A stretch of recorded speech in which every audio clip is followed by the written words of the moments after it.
Rev up your engines!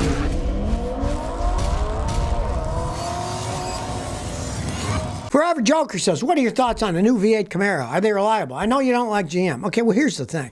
Now they said as of next year, they don't think they're going to be making Camaros anymore. Now, they stopped making them a while back for like 6-8 years, and they started making them again. The problem is they're not selling that many of them. And it doesn't make much sense for GM to make a product that they don't sell that many of them. They're a business for making money. And if nobody's buying the product, why should they make them? Sports cars are not popular anymore. The Mustang's about the only one that they still sell a reasonable amount of volume of. The Camaros can't even compete with the Mustangs anymore. Now, they've got, all the GM V8 technology and, pretty much a lot of stuff the Corvettes have in them.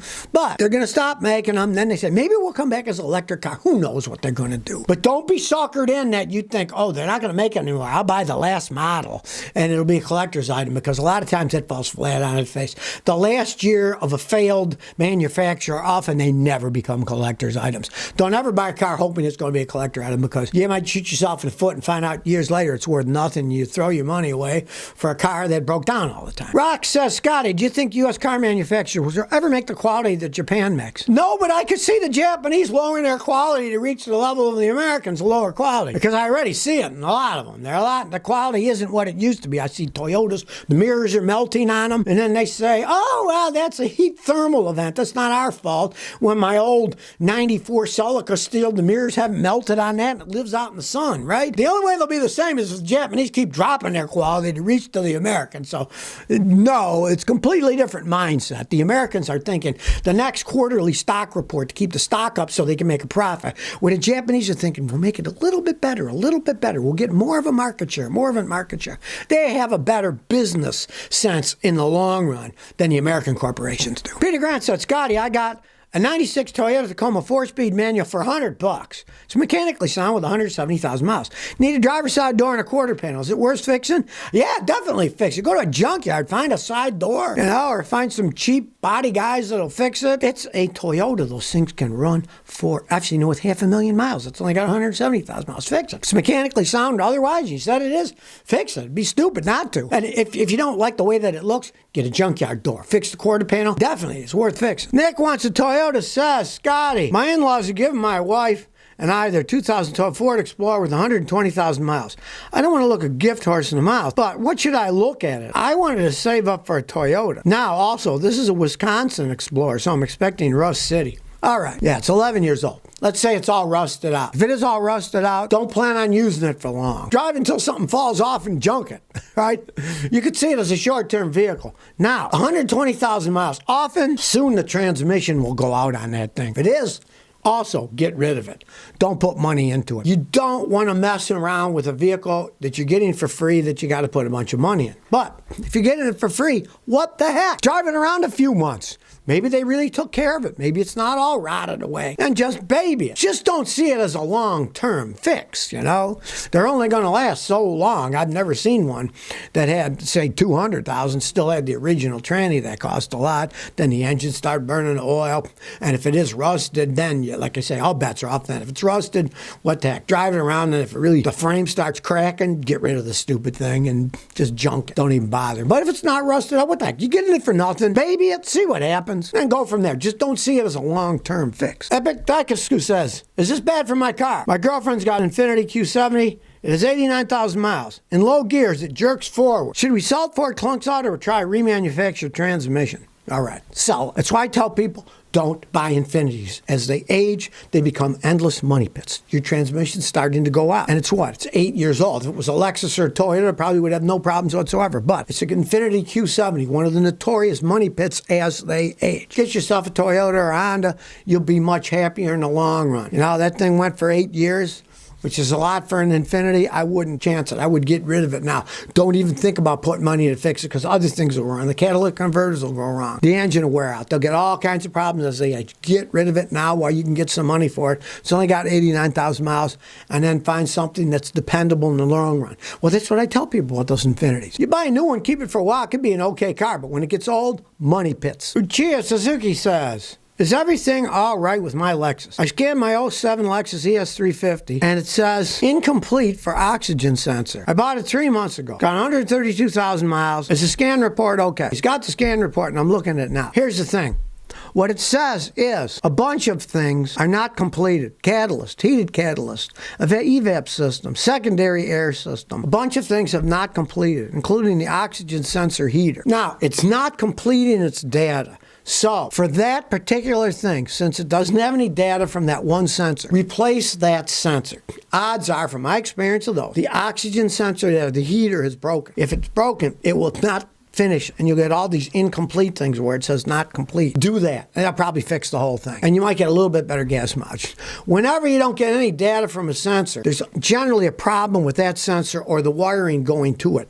Those Lexuses don't really have wiring problems. The sensors just wear out. The heating circuit wears out. They burn out over time. Change that sensor. Whenever you got a problem and one's not giving data and it says not complete for a bunch of stuff, the computer will now allow the system to complete its checks. When it sees a problem with an oxygen sensor, it stops there. And so, like if you went to get your car inspected for state inspections where they do emissions testing, it would fail because they said, well, it's not complete. And it will never complete until that sensor is fixed. Because once that's fixed, then it's allowed to analyze more. When it sees a problem there, it just stops and doesn't go any further. And that's probably why you got all those incompletes, because it stops with the bad sensor. Just replace that one sensor. See what happens. Like use an OEM one. Don't go buy some cheap one made in China or something. Gia Marie says, 2023 Corolla Cross or Honda HR-V or neither. I'll tell you something.